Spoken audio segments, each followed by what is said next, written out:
Hello everyone, स्वागत है आप सबके अपने यूट्यूब चैनल सिद्धार्थी पिसाई में। तो हम लोग पढ़ रहे थे इंडिया एंड अन्य देशों के साथ क्या रिलेशन होने वाला है, उन सभी के विषय में पढ़ रहे थे। जैसा कि हमारा नेक्स्ट लेक्चर में हो चुका है, भारत और बांग्लादेश के बीच क्या रिलेशन था वो सब पढ़ चुके हैं। भारत और चाइना के बीच क्या संबंध था उसको भी पढ़ चुके हैं। लेकिन आज हम लोग पढ़ेंगे भारत और पाकिस्तान के बीच क्या रिलेशन होने वाला है, इनके महत्वपूर्ण युद्ध कब कब हुए हैं, क्या रीजन था, या फिर इसके अलावा क्या विवादित एरिया अभी भी है, उन सभी के बारे में इस लेक्चर में हम लोग डिस्कस करेंगे। ठीक है। वीडियो को शुरू करने से पहले यदि आप चैनल पर नए हैं तो प्लीज़ चैनल को सब्सक्राइब लाइक शेयर जरूर करिएगा। ठीक है, तो आइए शुरू करते हैं। भारत और पाकिस्तान, भारत और पाकिस्तान के बीच क्या रिलेशन होने वाला है, इन सारी चीज़ों को हम लोग इस वीडियो के माध्यम से सीखेंगे। ठीक है।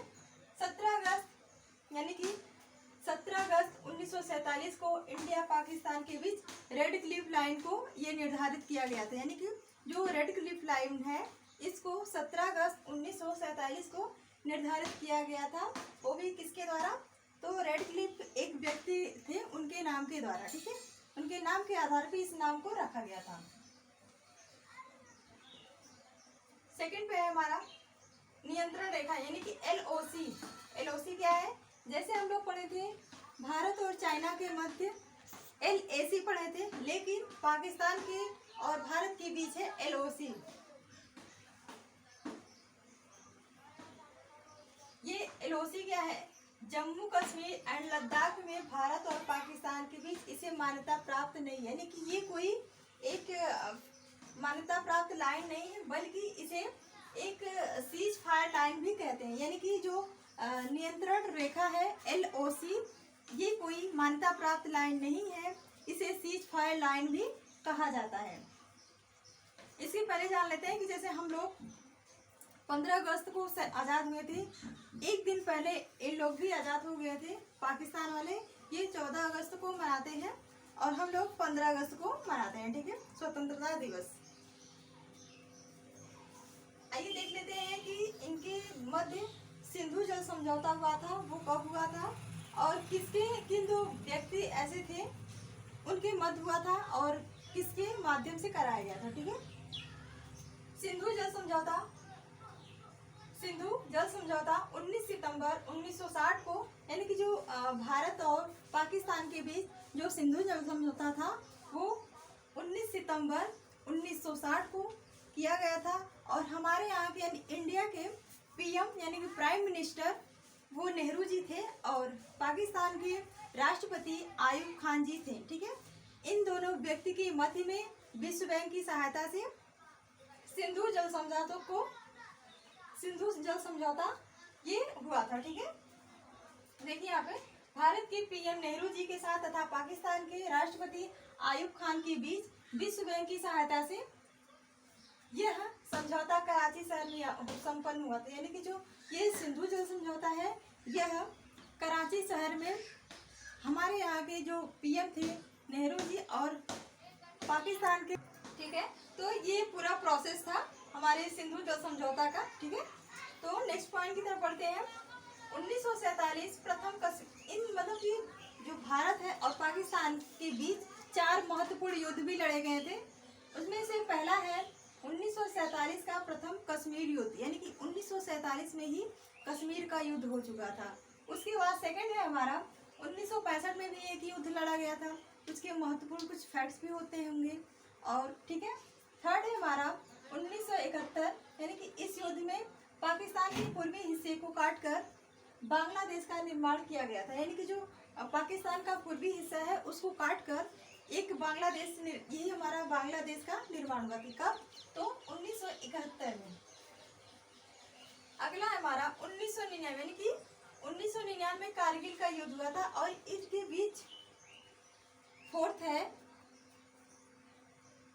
1999 कारगिल का युद्ध हुआ था। ये चारों युद्ध हमारे पाकिस्तान और भारत के बीच हुआ था। ठीक है, और भारत और पाकिस्तान के बीच कुछ एक्सप्रेस चलती हैं, वो है समझौता एक्सप्रेस। फर्स्ट है हमारा समझौता एक्सप्रेस और सेकंड है हमारा थार एक्सप्रेस। ये दोनों भारत और पाकिस्तान के बीच में चलती है। लाहौर से दिल्ली तक बस सेवा सदा ए सरहद की शुरुआत की गई थी, यानी कि लाहौर से लेकर दिल्ली तक बस की सेवा शुरुआत की गई थी, जिसका नाम था सदा ए सरहद की शुरुआत। मतलब सदा ए सरहद, मतलब उस एक उसका नाम था सदा ए सरहद। ठीक है, सेकंड जान लेते हैं कि हमारे पाकिस्तान की करेंसी क्या है। जैसे हमारे यहाँ की रुपया है, तो उन लोग के यहाँ रुपया चलता है। ठीक है, और वहाँ का राष्ट्रीय पशु है मारखोर।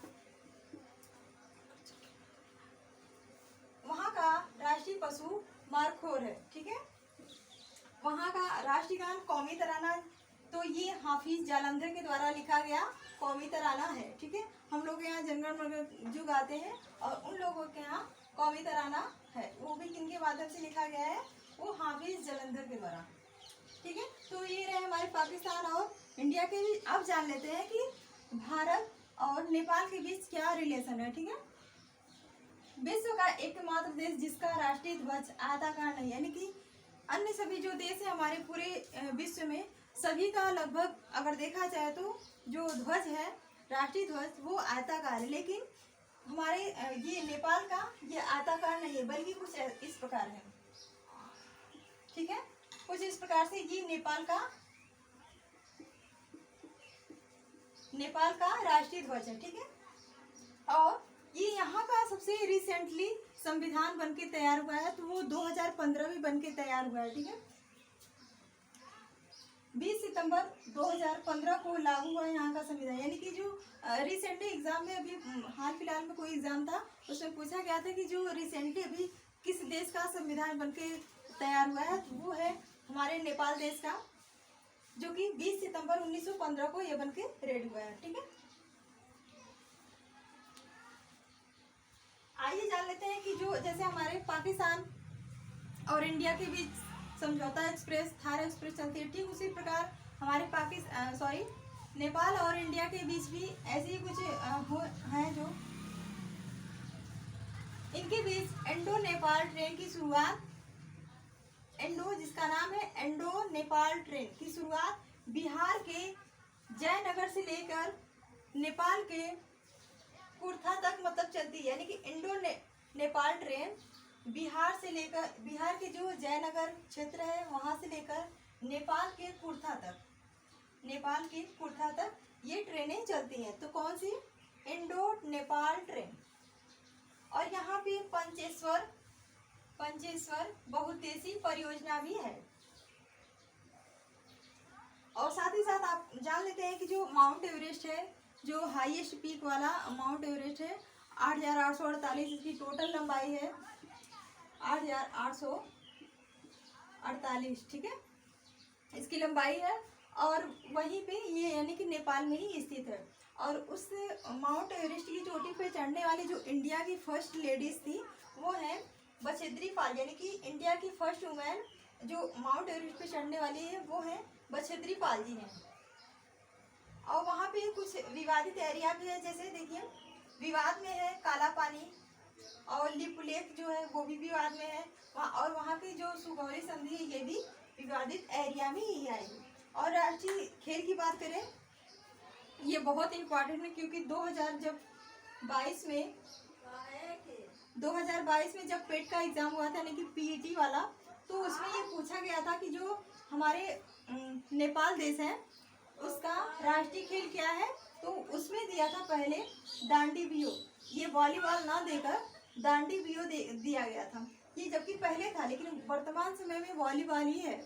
तो इसको आपको जरूर याद रखना है कि हमारे जो नेपाल पड़ोसी देश है, वहाँ का राष्ट्रीय खेल क्या है, तो वॉलीबॉल है। अगर ऑप्शन में ना हो डांडी बियो हो, यानी कि गुल्ली डंडा, वो भी हो जाएगा इसका आंसर। ठीक है, तो वहाँ की और राष्ट्रीय नदी की बात करें, तो वहाँ की राष्ट्रीय नदी है कर्णाली नदी, वहाँ की राष्ट्रीय नदी हो जाती है। ठीक है, तो पूछ रहे हैं इस प्रकार से हमारे आज के लेक्चर, आज का ये वीडियो कैसा रहा आपके लिए, प्लीज़ कमेंट करके जरूर बताएं। Thanks for watching. जय हिंद एवरीवन।